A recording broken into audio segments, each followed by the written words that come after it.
Oi pessoal, aqui é o professor Ebsta e hoje nós vamos resolver as atividades da semana passada. Primeira questão, diz assim: é correto dizer que o conceito de espaço possui apenas uma interpretação? Justifique. Não, pois o conceito de espaço ele é utilizado em várias situações.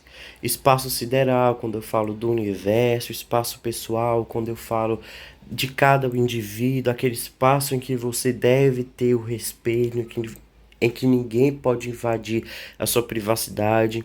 Há também o espaço do território de um país, em que as fronteiras são delimitadas, em que cada país deve respeitar o espaço do outro, e se não houver o respeito, pode culminar em conflitos, guerra, etc. Ou seja, o conceito de espaço é utilizado por diversas pessoas em diversos sentidos.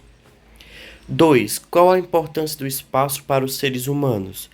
Você poderia dizer que o espaço é onde nós vivemos, convivemos, construímos ruas, casas, escolas, praças. É onde a gente vive, é onde o ser humano produz a sua sociabilidade, é onde o ser humano produz alimento, cria animais para consumo próprio, é onde o ser humano faz tudo, onde ele caça, onde ele pesca, onde ele produz, onde ele constrói, onde ele vive. Portanto, o espaço é o lugar onde a vida acontece, onde o ser humano mora, onde ele produz alimentos e convive com outras pessoas. Ou seja, sem o espaço, não há vida. Terceira questão: o que é espaço natural? Quais são suas características? Todos os espaços naturais são caracterizados por serem espaços em que não há interferência humana ou que essas interferências são poucas.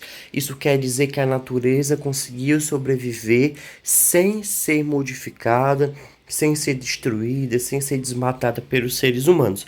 Hoje existem poucas regiões que são naturais, poucos espaços naturais. Quarta questão: existem muitos espaços naturais hoje. Dê exemplo de um espaço natural. Existem poucos espaços naturais no mundo, porque os seres humanos mudaram vários locais no mundo por meio da construção de ruas, de casas, de cidades, pelo desmatamento, pela poluição, pela barragem de rios. Então nós alteramos alguns espaços naturais, mas existem alguns espaços naturais, como o continente antártico. Por quê? Daqui a pouco nós vamos ver. Quinta questão: o que é espaço geográfico? Quais são suas características? O espaço geográfico é aquele em que os seres humanos alteraram. Se o espaço natural é aquele em que a natureza sobreviveu sem ser alterado ou com poucas alterações, o espaço geográfico é feito totalmente pelos seres humanos. O que são? São ruas, casas, praças, igrejas, barragens, hidrelétricas, é tudo que o ser humano construiu. Portanto, o espaço geográfico é produzido, reproduzido, transformado pelos seres humanos ao longo do tempo. Ele vai mudar rapidamente porque as pessoas vão construir cidades, casas, ruas, igrejas, tudo isso altera o espaço. Tanto é que aqui na imagem nós vemos duas situações de um mesmo lugar. Se formos observar a imagem A, é o mesmo lugar da imagem B, só que na imagem A é de 1866 e da imagem B de 2017. Então nós vamos ver que tem mais carros, tem mais bicicletas, tem mais pessoas, tem mais construções e que antes não tinha tanta infraestrutura como tem agora. Vamos agora para as atividades do livro, que são as questões 1, 2 e 3 da página 24 e a questão 9 da página 25. Primeira questão da página 24 diz o seguinte: você vive em um espaço geográfico ou em um espaço natural? Explique sua resposta. É uma resposta pessoal, mas eu vou dar meu exemplo. Por exemplo, eu vivo em um espaço geográfico, já que existem ruas, casas, avenidas, prédios, igrejas, e quase tudo que eu consigo ver foi construído pelos seres humanos. Portanto, o espaço natural é aquele que tem características predominantemente, ou seja, a maioria é natural, são ambientes que não foram modificados. Já o espaço geográfico é a própria sociedade, são as cidades, as estradas, a tecnologia. Segunda questão diz o seguinte: há poucos espaços naturais na Terra, pois quase todos sofreram ação das sociedades humanas. Entretanto, há espaços com pouco ou nenhuma intervenção humana. Você sabe de algum? Qual é o exemplo? Aquele exemplo que eu dei lá no começo, que é o continente antártico. Ele não é um espaço geográfico no sentido que é uma cidade como Fortaleza, que tem ruas, avenidas, casas e pessoas vivem aqui permanentemente. No continente antártico, o ser humano não pode morar quanto tempo ele quiser. Ou seja, eu não posso chegar lá e comprar uma casa e morar pro resto da minha vida. É proibido.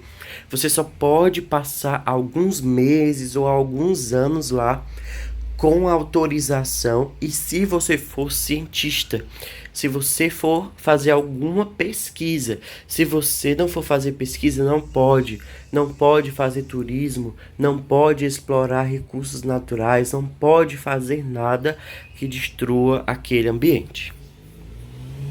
Terceira questão: ao derrubar a vegetação nativa, por exemplo, uma floresta para desenvolver agricultura ou pecuária, o ser humano constrói que tipo de espaço? Por quê? Ao fazer isso, o ser humano está destruindo o espaço natural, está modificando ele. Quando o ser humano modifica o espaço natural, ele está construindo outra coisa em seu lugar. E essa outra coisa é o espaço geográfico, que é um espaço feito para e pelos seres humanos. É um espaço em que o ser humano atua. Portanto, ele vai construir espaço geográfico que é resultado da ação humana sobre a natureza. Questão de número 9. Fala o seguinte: as ilustrações a seguir representam a mesma localidade em diferentes períodos. Vamos analisá-las e responder. Se formos analisar, é o mesmo lugar em períodos diferentes. Aqui na imagem esquerda nós vemos ruas, uma ponte, carro, pessoas e casas pequenas. Já na imagem à direita nós vemos a mesma ponte, o mesmo rio, as mesmas ruas, mas as casas são diferentes. Agora são prédios, ou seja, mais pessoas moram naquela região na imagem direita do que da esquerda. Questão de item A. As imagens retratam a paisagem geográfica ou espaço natural. Explique sua resposta. Como nós podemos ver, existem ruas, existem casas, existem também pontes, ou seja, é uma paisagem geográfica, já que pontes, ruas e casas são feitas pelos seres humanos. Mas tem um rio, certo? Mas esse rio não está na sua forma natural. Você pode ver que as margens dele praticamente todas foram ocupadas pela calçada. B. A ponte representa uma mudança ou uma permanência da imagem? O que é algo que permanece? É algo que não se altera. Então, se você for observar as duas imagens, as ruas são as mesmas e a ponte é a mesma. Aquelas casas pequenas foram substituídas por os prédios, mas a ponte permanece. Ou seja, é uma permanência, pois foi uma das poucas coisas que não mudaram. Por quê? As casas foram substituídas por prédios e tem mais carros, mas a ponte permaneceu. Muito obrigado. Se você tiver alguma dúvida, coloque nos comentários.